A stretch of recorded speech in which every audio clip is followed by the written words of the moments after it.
Alright guys, hello, welcome in. How are things today? So, I want to start out by not only saying welcome, but I also want to give everybody a heads up that I am now taking submissions for indie games for Indie Game Spotlight that is going to be premiering on June 2nd. Indie Game Spotlight is a time where I and the group take the time to look at fan submitted and developer submitted games and projects and give sort of a live review on the whole thing. Um, so that is going to premiere June 2nd. If you are a developer or a fan that wants to submit they're like an indie game that they really want me to look at, check in the panels below to submit and fill out the form. Now we are playing a visual novel today called Stillwater. As a secondary warning for you guys, I have not played this before. I saw it on Itch, I skimmed through it, it looked really cool, it looks like a horror, like it's gonna scare the crap out of me, and it's kind of what I want. So as far as trigger warnings or anything like that, I have no idea. I didn't see any on the page when I was skimming through, might have missed it, but just letting y'all know.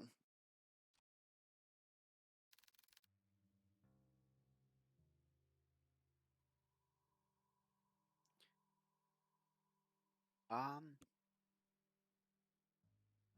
okay. I am not myself. Oh, well. There we go. I was like, why can I not hear the audio? Because I was on the wrong audio thing. I feel like I'm going crazy. Calm down if we can just. So many things keep happening one after another. Every day there's a dripping sound. I thought it was just something leaking at first. I check every faucet, every ceiling, everything, and still, I hear it everywhere, constantly echoing in my ears. Please listen to me. Oh, but the water. The damn water. Water? Yes, it's everywhere. Pools of it, all over the house. And every time I try to mop it up, another will appear. There's no end to it. Ah, but it's at night. It's at night when it comes. What are you talking about? I hear someone or something walking the hallways at night. Maybe it's just my grandfather. No, Nina, it's not him. I thought it was, but it's not. But I've seen it. That thing! I only glimpsed at it once, but I'm more than certain that thing was not your grandfather. Ever since that night, I would lock my door and pray it would walk past my room. I don't know what's going on, but I swear it just keeps walking. Always walking on pools of water. Sometimes I hear them randomly. Their steps are erratic and faint, but I can still hear them.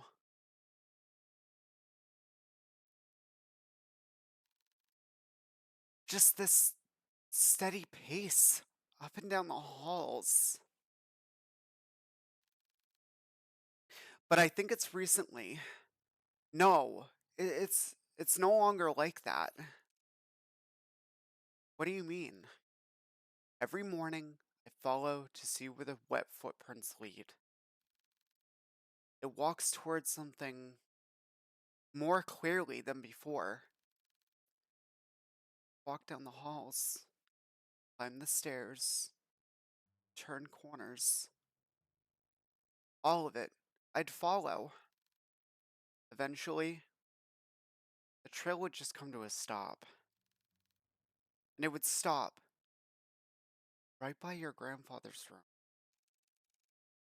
His room? If this is some kind of sick joke to scare me away, then please stop. It's not a joke, Nina. I meant when I said there was something wicked going on in this house. That that can't be true.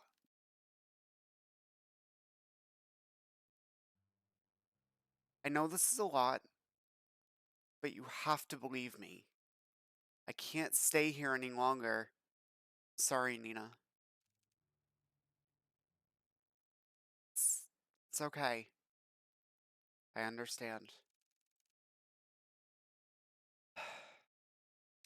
Thank you for taking care of my grandfather up until now, and sorry for all the stress I've caused you. I'll be sure to pay you right away as soon as I. Nina, listen to me. I don't know what's happening around here, but the woman on the phone cautiously looks around, turning her head constantly back and forth, looking over her shoulder to see if anybody's listening in. She grips the phone so close to her ear, in a vice like grip, or speaking again in a hushed tone.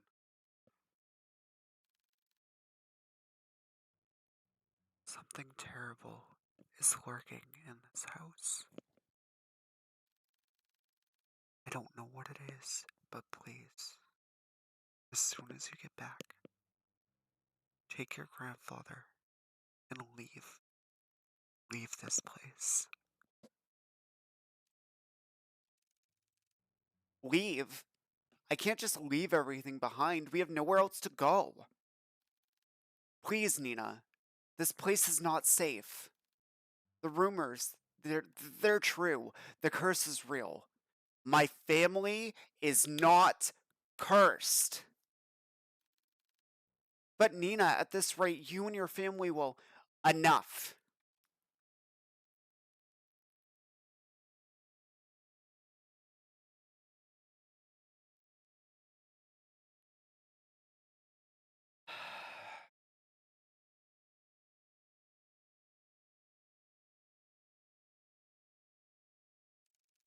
Look, I don't know what you heard or saw, but I can't just leave things like this.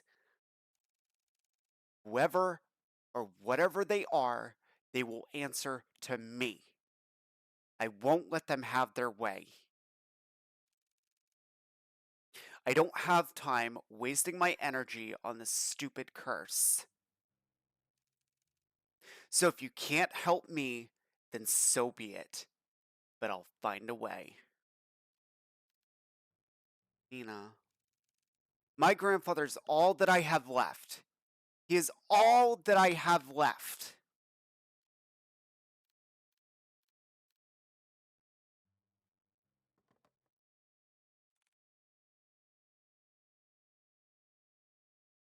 Wow, what a start. Oh, the menu's. Really? What a start. What a start.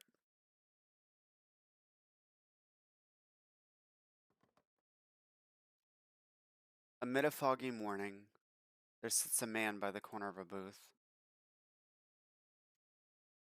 He drinks black coffee and, depending on his mood, occasionally orders a donut. And today, it was just black coffee. Ugh. I swear, I've never seen that amount of paperwork in my life. A freaking mountain worth of it. You're a valuable member of our team, Hugo. My foot.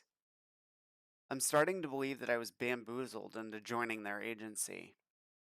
Ah!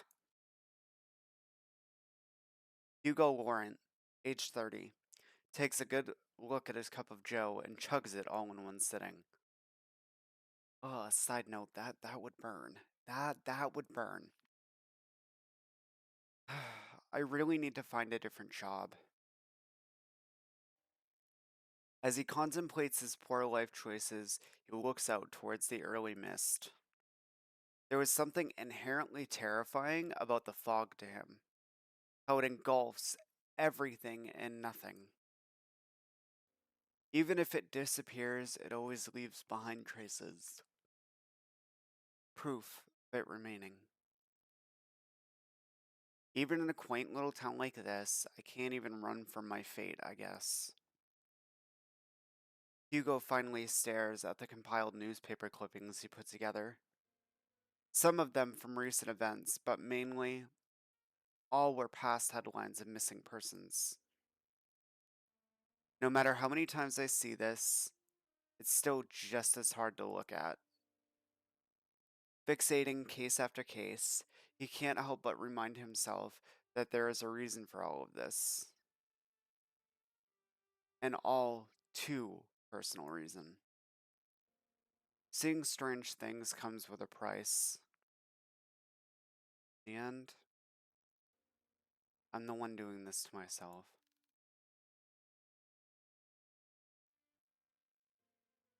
Mind if it sounds rough? Mind if I join you, Kuya?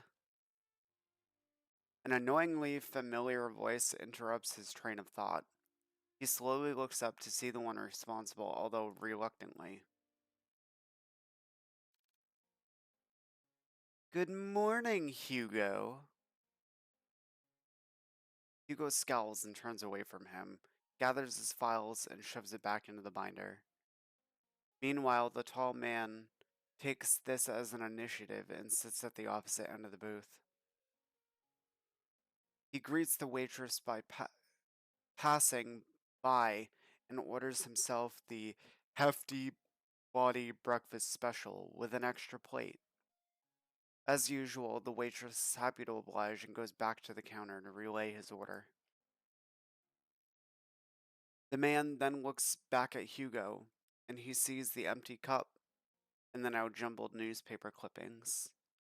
All the while, Hugo is trying to ignore him. You really should eat something with that black coffee. Not ordering any donuts today? I'm fine, Noah. Just not in the mood, okay? Not even a little? There's momentary silence between the two of them. Well, too bad for you. I ordered a big breakfast for the two of us. Two? As if the world could grace Noah with an even more perfect punchline, the food arrives. Why the hell would you order for the two of us? Just eat what you want to eat. Don't worry about me. Wow, mukbang masarup, right, Hugo? Are you even listening to me? Come on. We both know that if you don't eat now, who knows when you will, and I'm not about to let you faint again. So open wide. Noah De Leon, age 27, a natural born charmer, is also the only person in the world who lovingly threatens him to eat every day. With a pensive look, Hugo finally gives in and eats the generous spoonful without further complaints. It's good. Right? Good food will always help cheer you up. Damn him, I got swept away again. Oh, by the way, the chief will be out for a business trip. She mentioned it will be for a couple days. When did she mention this to you? I didn't hear anything about it. Yesterday, I think? Yesterday? She told me about. She told me to sort out the cabinets yesterday. She didn't mention anything about a business trip. I guess it was a pretty sudden one. Well, I mean, she did tell me to tell you. And lucky me, I know where you go every morning. You know what? I'm not surprised anymore. Well, what do you want to do? We technically have the day off. I'm gonna head back to the office. There's a couple of boxes that I can get a chance to sort out. In that case, I'll come with you. Why? You could just rest for the day. And pass up this better opportunity to get to know you better? Kuya. Quit it. At their lightning banner, the two of them finish their breakfast, pay for their meals, and head to Hugo's car.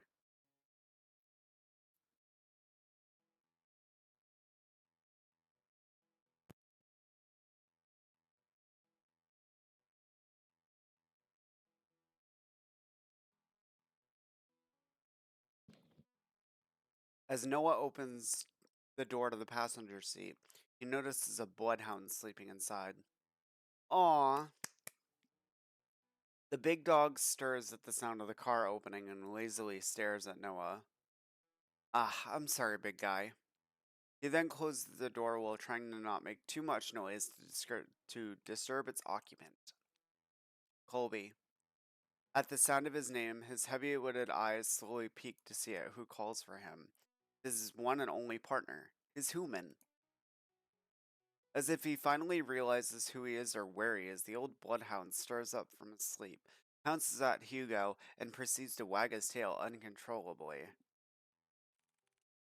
Good morning again, Colby. Had a nice nap?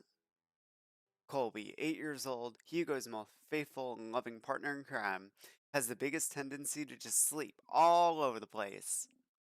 Noah, who is witnessing all of this from the back seat, chuckles to himself. He is amazed and slightly defeated at Hugo's sudden urge of energy. Ha! Doesn't matter how many times I try, when it comes to boosting up his new mood, no one can beat Colby.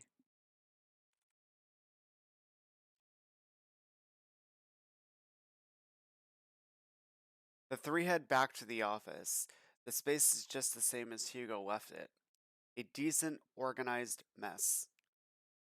To his credit, for the amount of boxes he painstakingly went through, he believes he did a fair job.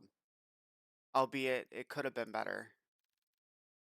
Wow, you really outdid yourself, Hugo. It looks less crowded. Ah, shut it, will you? I said I was gonna get to it. Thanks, boy. Before Hugo could continue to give deserved head pats, he notices someone. A woman stands timidly peering outside from the storefront. She looks a bit frantic and even more restless with her disheveled and ill-fitted clothes, drawing emphasis on her already too visible petite frame. The woman tries to grasp the door handle several times, but stops before she can touch it. Her brow furrows, agitated and distressed about something.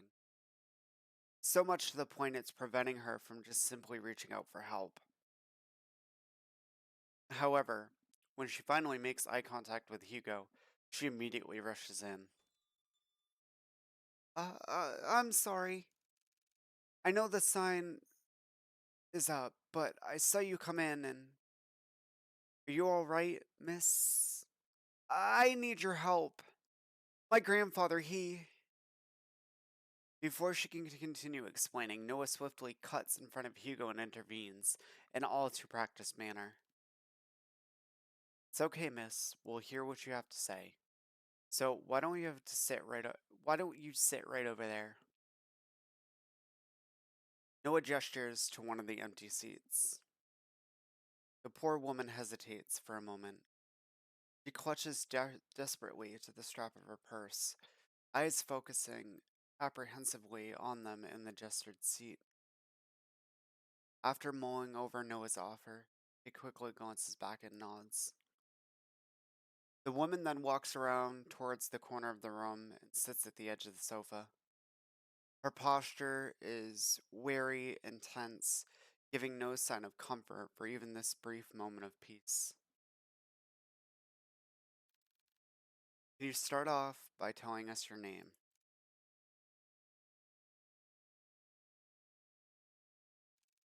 I apologize for earlier. I'm usually a bit more composed than this, but I guess I'm failing at that too. My name is Nina Mortimer. Ah, hello, Miss Nina. My name is Noah De Leon. I'm one of the assistants here. That big guy next to you is our lovely assistant, Colby. And the one brooding over here is Private Investigator Hugo Laurent. I'm not brooding, just tired. and our chief is away on business, but I think we can still accommodate you. So how can we help, Miss Nina?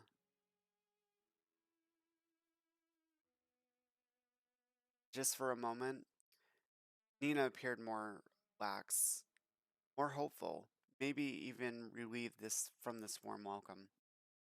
However, she once again tenses up. The guilt and shame come rushing back to her. Visible by the creases in her brow, she once again realizes why she's here. I need help watching over my grandfather tonight. Tonight? Yes, I know this is a strange request, but my hands are tied on this. It has to be tonight. I'm sorry, Miss Nina, but I don't quite understand. Is your grandfather in any danger? I think somebody is trying to take him away. Take him? Miss Nina, I think you should contact the police right away. They're far more equipped at handling this kind of situation. No, they're not! I've tried requesting their help, but they've given me the same answer verbatim for weeks now. They would send somebody out to watch over the manor for the entire day, but by the end of their routine, they would always report back nothing unusual. They saw no one else leaving or arriving at the house other than me or the caretaker. And despite telling them all in detail about the letters and the strange things that's been happening, there's nothing they can do about it but sit around till it escalates even more. I can't wait any longer. Any more than this, and then it'll be too late. If only I knew who Luis was. Luis?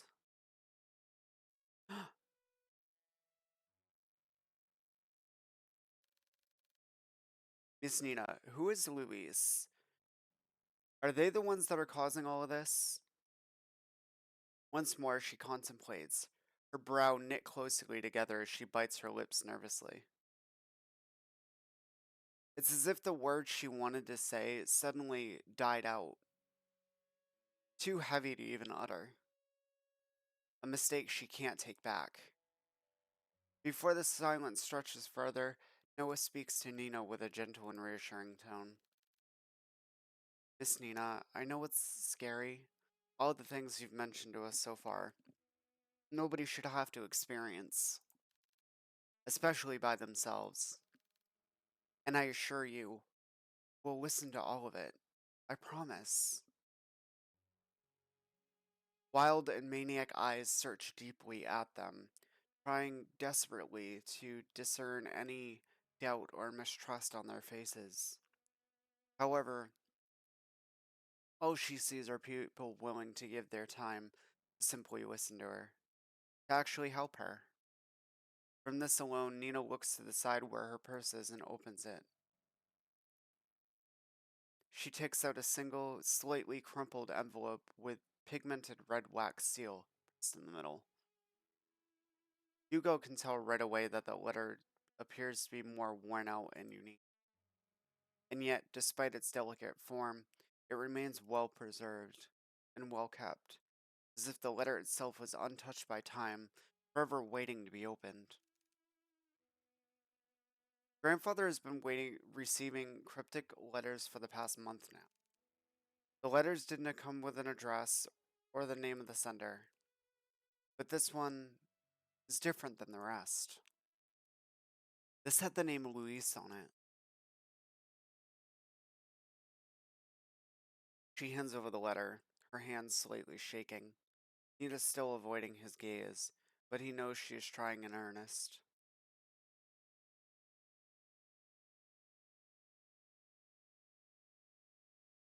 A faint shift in the room, unnoticeable to others, but glaringly clear to him. There's something wrong with the letter.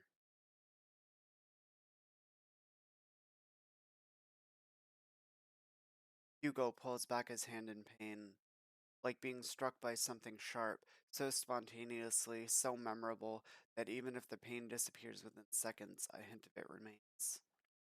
Something so small, akin to a prick from a rose's thorn, or more like a paper cut.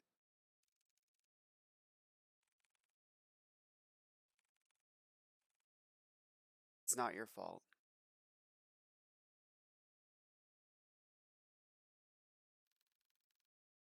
That doesn't look like a normal paper cut to me. Let's get you a band-aid.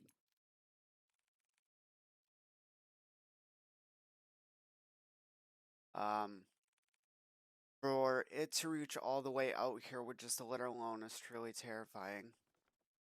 Carefully, he removes the content of the envelope and unfolds it. At first, it looks like any other normal written message. A person's name is asking the other, Henry, to come meet him by the lake at midnight, needing to share something important with him. However, what's eerily striking about about this is not the letter itself. Appearing at the bottom of the page, a message inscrawled, unlike the rest, stands out visibly to Hugo. A message that shouldn't be there. Remember our promise, Henry. When did you receive this letter? Yesterday? And where is your grandfather? He's currently back at the house with the caretaker. I promised them I wouldn't be out for too long. I made an agreement with them, you see. The caretaker we have now agreed to watch over my grandfather, but only during the day. Before nightfall, they would leave exactly at the same time. I want to believe that this whole thing was an elaborate scheme to scare my family away. I know this sounds crazy, but at one point, I thought everybody was in on it. The mail carriers, the officers, the caretakers. Everyone had a hand in making our family suffer. But this one was different. Up until now, I've never heard of anyone by that name. Not a relative or family or friend, but they clearly know who grandfather is. If I don't do something about this, I'll lose him too. The stress, the anxiety, the fatigue, all of it was finally catching up to her. Her body hunches forward, hands pressed close to her eyes as she tries to cover the stream of tears running down her face.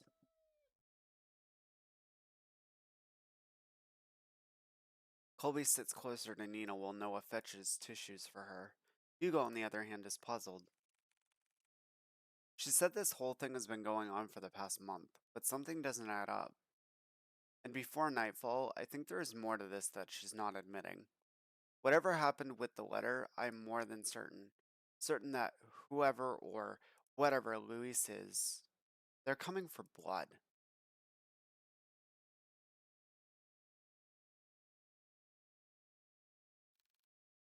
You want more tissues? We'll do it. We'll take on your case. Their eyes and attention are solely directed at Hugo, whose eyes have a certain glint to them, now unwavering and more determined more than ever. Before anyone else speaks, Nina stands up, wipes away any stray tears from her face, and walks up to them. You'll take it? Hugo simply nods. Thank you, thank you. You don't know how much this means to me. We're glad to help, Miss Nina. Just call me Nina. Well, Nina, we'll do our best. Nina smiles at Hugo and Noah in gratitude. Her eyes renew with a faint gleam, a hope that maybe things will change for her and her family for the better. However, before heading out, Nina reaches into her bag once more. She takes out a small piece of paper and a pen and hastily starts jotting something down. I best be on my way now. I'll let grandfather know ahead of time you'll be coming. Also, this is my address. I'll be sure to greet you all there when you arrive. And thank you again, truly. She politely bows to them and walks out of the office, already reaching in her purse for her keys. Hugo watches from his desk as she goes to open the driver's seat. Nina looks back at the office window and takes one last look at Hugo. She waves slightly at him before finally pulling out of the parking lot. Once out of sight, Hugo turns to look at his cluttered desk, still messy but presentable. Ugh, I guess I'll have to sort these out later. Again.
From the ongoing downpour to the quiet hums of the car, they sit in silence, still miles off their destination. Hugo constantly checks the rearview mirror to see any passing cars, but it was only them on the road. Noah, who usually chats his ear off by now, leans quietly against the car door as he looks out to the passing streetlights, reserved and distant. He hasn't said a word to Hugo since they left the office. Hey, you're a lot quieter than usual. What's going on? Ha, what a surprise. Have you been looking at me, Kuya? No, you idiot. You just talk a lot, that's all. So, do you miss me talking? Just say it. Do you believe her story? What? Given all the things she's told us, do you really think she's telling the truth? Yes, I believe her. Or at least, I believe she hasn't lied to us. But I can't shake this feeling that she's hiding something. Like if she left out certain details on purpose. Also, why did she have to travel this far out of town for a private eye? Surely there must have been another one far closer to her home than ours.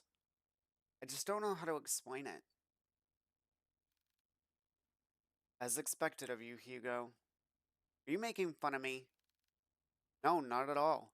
I'm just admiring your observations. I didn't want to offend Nina earlier, so I kept quiet until she finished. But her last name caught me off guard. Have you heard about the Mortimers? They're a pretty distinguished family that own the esteemed fishing company. Well, they used to, I believe. They've yet to name an heir. What do you mean? Shouldn't it naturally go to Nina? It should, but I don't know. From what I hear, each time they try to name a successor, that relative mysteriously vanishes. Gone without a trace, or so anyone thought. Their bodies would turn up months later. And you know what's strange? All of them have been labeled accidents by the local news. No foul play, just another unfortunate loss for the family. They've been struck with so many tragedies that over time, people began to believe they were cursed or something. Cursed? I think I can understand why she wouldn't go to the police again. They most likely thought she was seeing things and went along with procedures just to keep face. But deep down, they must have thought she had gone mad. I can't imagine all of this for Nina. And most of all, who knows what we'll find there? Is that why you decided to come with me? Well, partially. I'm more worried about you, though. Me? Why? Think of it this way, I'm the appointed driver. When you decide to do some pretty reckless shit, I'll be there to drive you to the local hospital. Ugh. Besides, two is better than one. Exactly. I was fine with Colby coming with me. Well, have you heard that three is better than two? Ugh.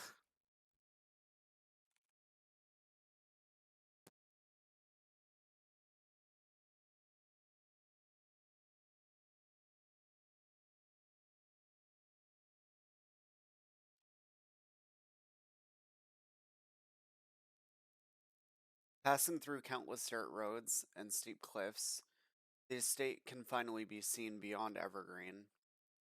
Nestled away from prying eyes, it stands tall, magnificent, and classic.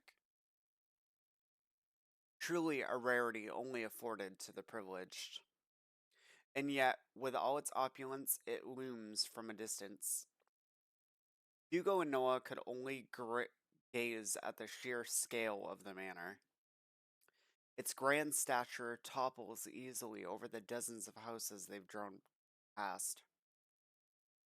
Wow, look at the size of it! I could never imagine seeing a house like this in person. It's almost too surreal. Come on, she's waiting for us.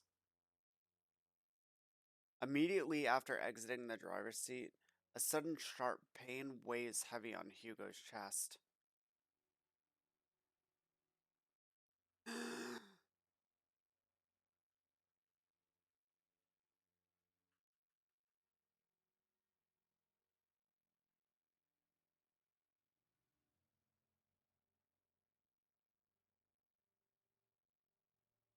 A piercing gaze is fixed on him, like leering at a bug, waiting to strike. We'll be together soon, Henry.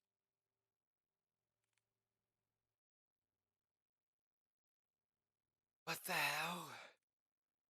Damn it, already? I need to hurry or else. Hey, are you alright?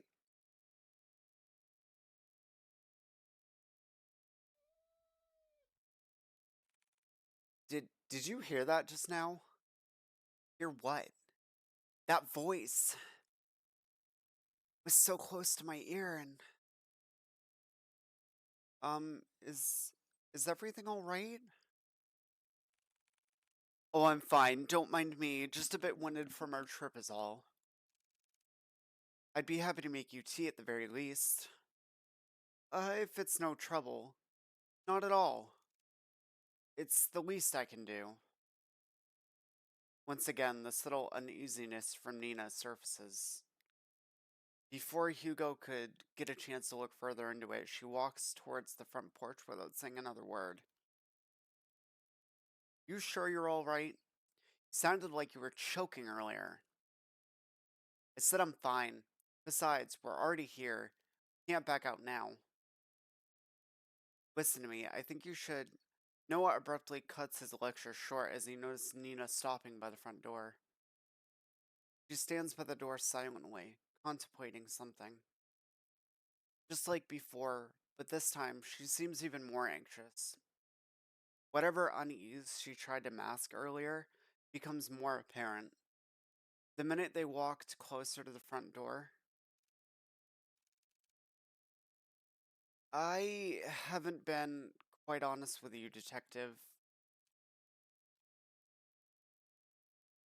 Just like before, as if carefully choosing her next words, she decides that in this situation, words are not enough. You'll see for yourselves what I mean. And with that, Nina enters the house, leaving the three to follow. Hugo is about to enter through the foyer when he feels a tug on his arm. Don't forget what I told you. If something happens, let me know right away. You'll be the first to know. They proceed to head in, not knowing what awaits them beyond the door. Greeted with a brightly lit hallway, Hugo immediately notes that the interior is just as grand, adorned with floral accents and antique furnishings. The house itself exudes the word elegance. A classic rustic charm with the walls and floors made from the finest wood. Hugo couldn't help but gape when he walked in. He notices something even more distinct than splendor. Behind the seemingly perfect an unsettling air breathes throughout the house. leaving no room for doubts that the inside is far more terrifying than the outside. Please, come this way. Bracing themselves, they enter into the dimly lit drawing room. At first glance, Hugo could not discern the silhouette situated at the far corner.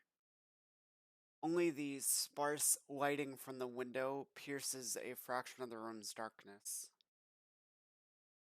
However, as they approach closer to the silhouette, Hugo now understands the reasoning for all of Nina's unsettling vagueness. Grandfather, we have guests.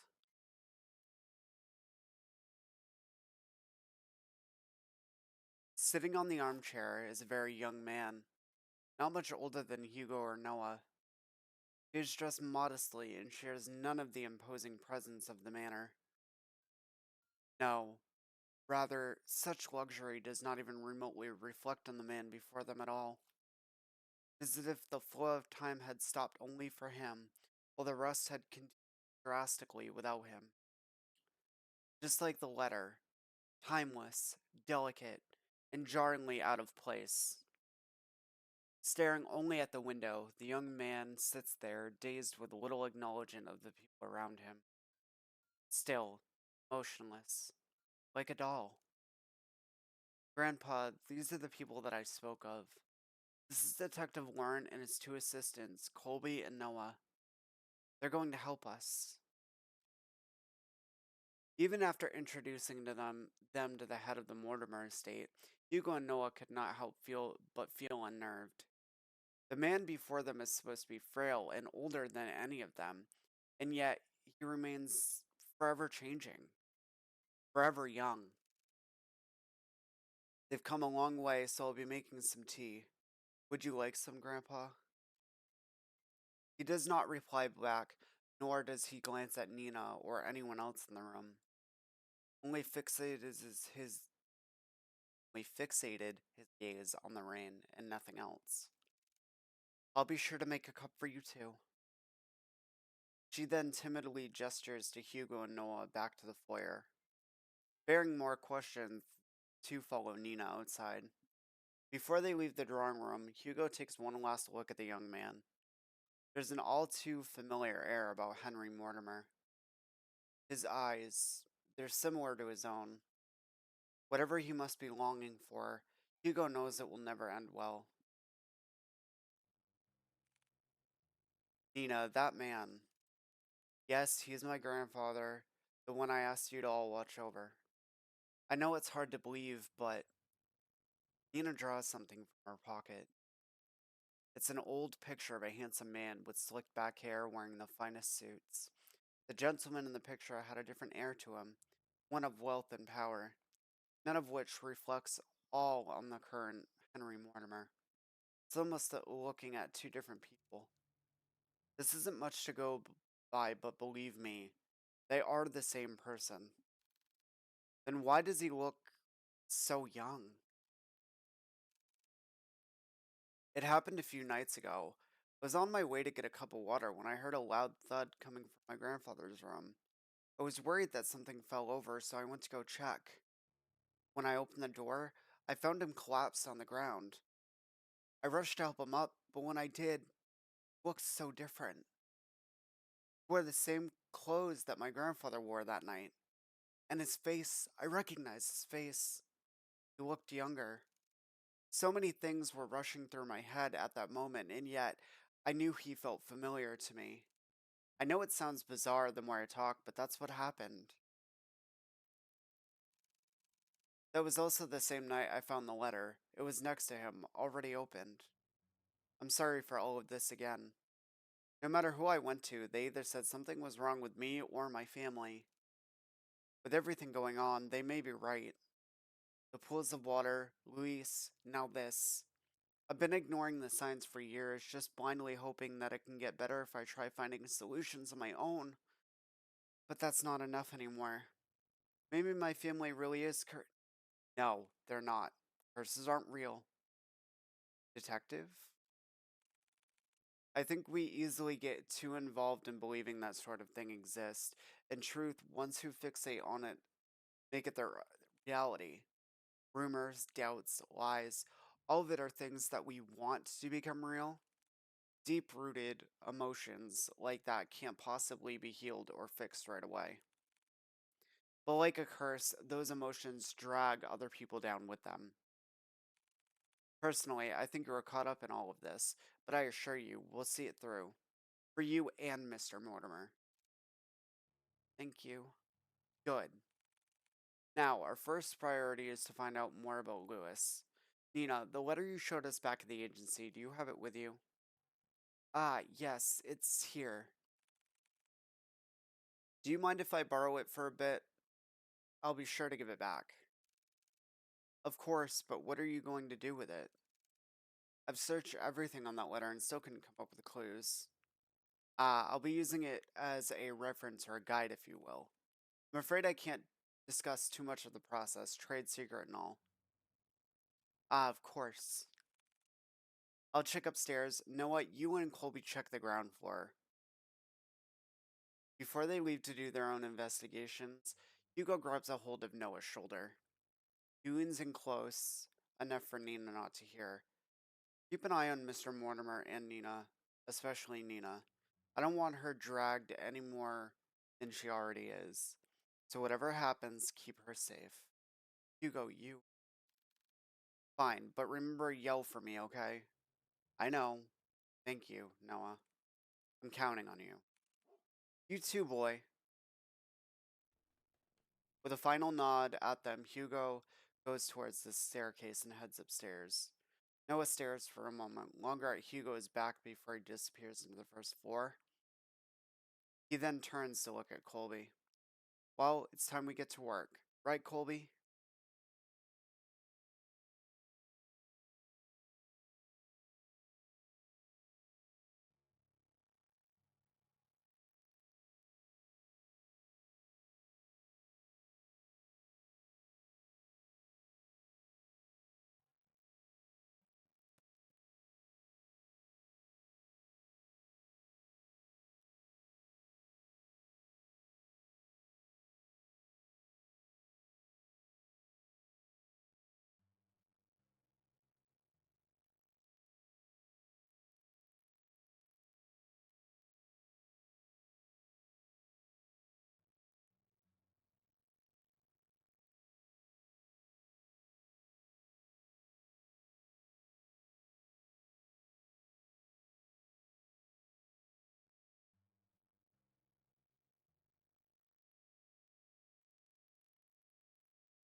The objective is to look around the area for objects to proceed the story. Use arrow keys to move to a different area. Outlines will appear on clickable objects. On the top right is the hint button. Click it will highlight an object that you missed.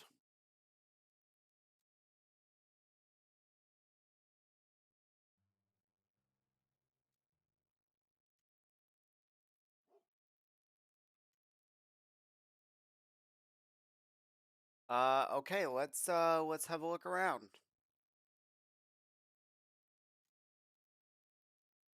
A large bookshelf stands close to the entryway, contains a couple of photo albums and a few books. Oh, I can't go over anymore. Let's see. An old rotary dial telephone that looks like it's still in good use.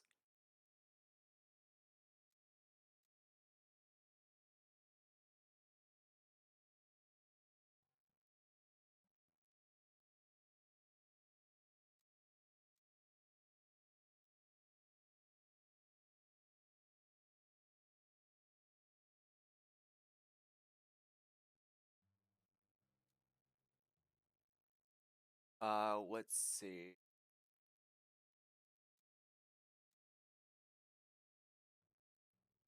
I'm not really.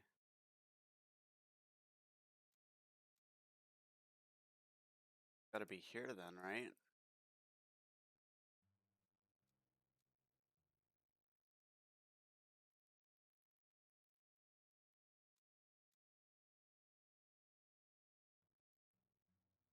I'm not seeing anything in this room.